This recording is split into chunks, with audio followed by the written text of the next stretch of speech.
So, the Speedmaster is definitely one of the most iconic watches ever manufactured. An awesome watch, and Omega knows it, and they love making remixes of it as if it were a noughties DJ.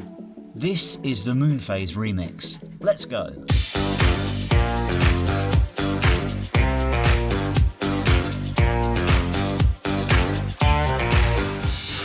Alright, I'm Cohen, and today I'm going to show off the Omega Speedmaster Moonphase chronograph. I won't bother reading the reference number, as you know Omega keep them longer than a flight between Singapore and New York. If you didn't know, now you do. This watch belongs to a friend and is certainly too big for me, but I always appreciated Moonphase complication and complications in general. It looks like a piece of art on the dial, but what is its purpose? Well, it's not that complex. It is a tiny disc within the movement which rotates slowly over the course of a month. As many complications these days, the Moonphase isn't a necessity to anyone, except if you're a werewolf without a Wi-Fi possibility. Historically, the Moonphase complication was used to both track lunar cycles and as a tool to help out people at sea or travel to navigate using the moon's position. A watch for astronomy people as well as navigators. Pretty much what the Speedmaster has got its iconic status by doing, right? The Moonphase belongs in a Speedy, as a remix of course. Besides being aesthetically pleasing, us watch people appreciate the craftsmanship within watch movements.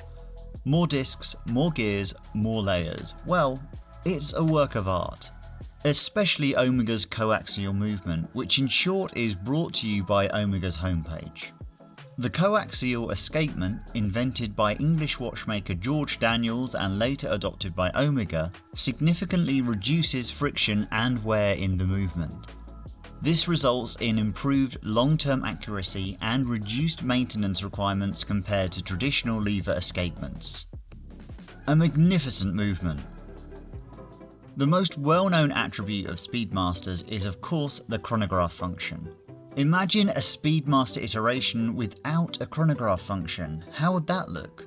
I won't go too much into the chronograph world, it's well mentioned here on YouTube, actually also in my Speedmaster reduced video.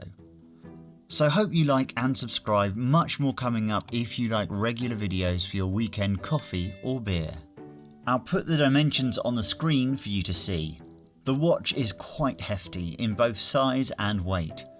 I was wearing my Datejust 36 at the time of recording, and it felt like a moonswatch in comparison to this masculine brick of a timepiece. But Omega does a lot of stuff right.